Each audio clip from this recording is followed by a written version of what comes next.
সবাই, শুভ কাবেরীর নতুন একটি ভ্লগে আপনাদের স্বাগত জানাই। মুর্শিদাবাদ থেকে ফিরে শ্বশুর বাড়িতে 2-3 দিন থেকে আমি চলে এসেছিলাম আমার এই বাড়িতে। আর এখানেও এসেছি প্রায় 1 সপ্তাহ হতে যায়। আর এখানে এখন আমি বেশ কয়েকদিন থাকবো। মুর্শিদাবাদ বেড়াতে যাওয়ার ভিডিওগুলো আপনাদের সাথে শেয়ার করতে করতে তো অনেকটাই দেরি হয়ে গেছে, তাই এই ভিডিওগুলো আপনাদের সাথে শেয়ার করতে একটু দেরি হয়ে গেল। সেই যাই হোক, আমাদের বাড়িতে রয়েছে একটা অনুষ্ঠান, সেটা হলো আমার বাপির মেডিসিন শপের হালখাতা। আর এটা আমাদের বাড়িতে একটু বড় করেই হয়, মানে বাড়িতেই সব মিষ্টি প্যাকেট তৈরি করা হয়। আগামীকাল হালখাতা, তাই আজ থেকেই বাড়িতে মিষ্টি তৈরি করা শুরু হয়ে গেছে। মিষ্টি যারা বানাবেন মানে হালাইকররা অনেক সকাল সকালই চলে এসেছেন। আর ওনারা প্রথম যখন গ্যাস জ্বালে তখন একটু পুজো করে নেয়, মানে গ্যাসের কাছে একটু ধূপ জ্বেলে দেয় আর একটু গ্যাসে সিঁদুর ঠেকিয়ে দেয়। আর তার সাথে দিতে হয় সিধে, মানে ওই চাল আলু টাকা এইসব। তো ওনারা আসতেই মা ওইসব ওনাদেরকে দিয়ে দিয়েছিল। আর এদিকে আমাকে একটা মশলা গুঁড়ো করতে বলেছে, এটা দেয়া হবে মিষ্টিতে। আর এই মশলার মধ্যে কি কি আছে আমি বলতে পারবো না, কারণ আমি জানি না, তবে এর স্মেলটা কিন্তু বেশ ভালো লাগছিল।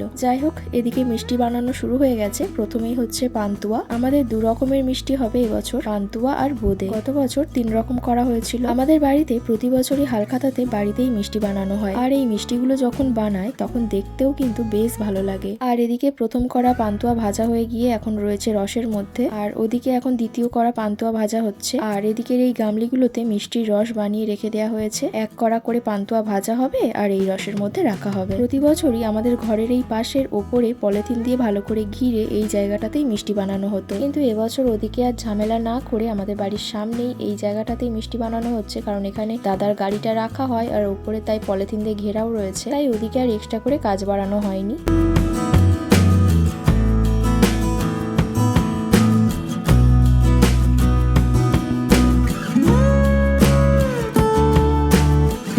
মিষ্টিগুলো দেখে মনে হচ্ছে যেন এখনই একটা খাই। তো এটা আগে কালকে ঠাকুরকে পুজো দেয়া হবে, তারপর খাওয়া। আর মিষ্টি বানানোর যে মিষ্টি গন্ধটা বেরোচ্ছে, এই গন্ধটা চারিদিকে ছড়িয়ে পড়েছে। আমাদের ঘরে তো মিষ্টির গন্ধে মোমো করছে, এদিকে আবার ছানা মেপে মেপে সব আলাদা করে রেখে দিচ্ছে। আর যে মশলাটা আমাকে করতে দেওয়া হয়েছিল সেই মশলাটা আর চিনি ছড়িয়ে দিচ্ছে। এগুলোকে ভালো করে মাখা হবে, তারপরে যাবে ওখানে মিষ্টির আকারে গোল করা হবে, তারপরে যাবে গরম গরম তেলে ভাজার জন্য। আর তারপর এখান থেকে যাবে মিষ্টির রসে। ব্যাস, একদম সিম্পল একটা ব্যাপার। কি বলুন তো, আমরা তো আর এই সমস্ত কিছু করছি না, তাই আমাদের কাছে এটা সিম্পল বলেই মনে হচ্ছে। যাই হোক, আর এদিকে মামা আর শুভ আমাদের উপরে ট্যাঙ্কটা পরিষ্কার করতে উঠেছে, ওটাও আবার একটু দেখে গেলাম যে ঠিকঠাক হচ্ছে কিনা। তারপর স্নান খাওয়া কমপ্লিট করে আবারও চলে এসেছিলাম মিষ্টি বানানো দেখতে। আর পান্তুয়া যতটা পরিমাণে বানানোর কথা ছিল প্রায় সব হয়েই গেছে, তাই ওইগুলো আবার সব ঘরের মধ্যে রেখে দেওয়া হচ্ছে। আর হয়তো 1 কড়ার মতো পান্তুয়া ভাজা হবে। আমার এখনো মনে আছে যে ছোটবেলায় আমরা সব বেশ কয়েকজন মিলে একবার পান্তুয়া মিষ্টি বানিয়েছিলাম, তাও আবার পাউরুটি দিয়ে। পাউরুটিটাকে ভিজিয়ে ভালো করে নরম করে ছোট ছোট করে গোল করে নিয়ে তেলের ওপরে ভেজে নিয়েছিলাম। তেলের ওপর ভাজতেই তো সেগুলো লাল লাল দেখতে হয়ে গিয়েছিল। তারপরে সেগুলোকে চিনির জলকে ফুটিয়ে মিষ্টির রস বানিয়ে তার মধ্যে দিয়ে রেখেছিলাম বেশ কিছুক্ষণ। আর তারপর সবাই মিলে আনন্দ করে খেয়েছিলাম, সেটাও বেশ ভালো লেগেছিল খেতে। সত্যি ছোটবেলায় এমন ছোট ছোট ঘটনা যেন এখনো পর্যন্ত মনের কোনো একটা জায়গায় যেন রয়েই গেছে। যাই হোক, এবারে বোঁদে ভাজা হবে। বোঁদের জন্য এদিকে বেসন গোলা শুরু হয়ে গেছে। আর এটা করতে খুব একটা বেশি সময় লাগে না। আগে বেসনগুলোকে ভালো করে ফেটে রেডি করে নিচ্ছে, তারপরে একসাথে সব ভেজে নেবে। এখন বাজে ওই বিকাল 3:30-এর মতো। ভাই স্কুলে গিয়েছিল, ওকেই এখন আমরা আনতে এসেছি। মামি এখন বাড়িতে কাজ করছে, তাই আমরাই এসেছি ওকে আনতে। আর এদিকে সুইটিও এসেছে ওর দাদাকে আনতে। আর এসেও দেখুন কেমন বদমাইশিটা করছে। তারপর ভাইকে নিয়ে আমরা চলে এসেছিলাম বাড়িতে। আর এসেই দেখি যে বোঁদেটা ভাজা শুরু হয়ে গেছে। আর আমাদের পত্তু কিনেছে একটা বড় টেডি বিয়ার, তাই ওটা ও আমাদেরকে দেখাতে এনেছে। আর টেডিটা ছিল অনেকটাই বড়, এটার আবার নাম দিয়েছে ও পিঙ্কি।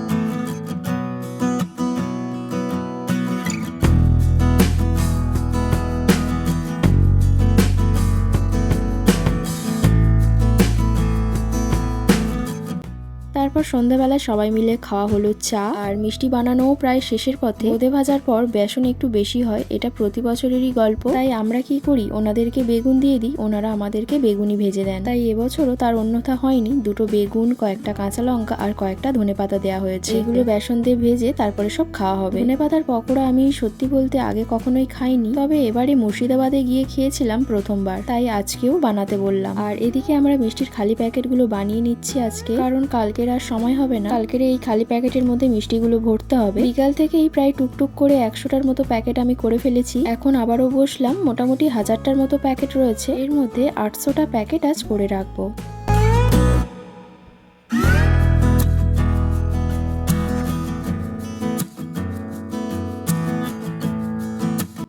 আর এদিকে মিষ্টিও সব বানানো হয়ে গেছে, সবাই চলেও গেছেন। আর এখন আমরা করছি সবাই মিলে টিফিন করে আবার প্যাকেট করতে বসতে হবে। তো এদিকে আমাদের প্যাকেট করা হয়ে গেছে, এখানে সুন্দর করে আমি সব সাজিয়ে গুছিয়ে রেখেছি, কাল সকালে এতে সব মিষ্টি ভরা হবে। আর এদিকে আমার মামাও বসে বসে ঘুমাচ্ছে। আমার মামা ক্লান্ত হয়ে গেছে কাজ করে করে, তাই তো মামা? চলো চলো ভাত খেয়ে নেবে, চলো।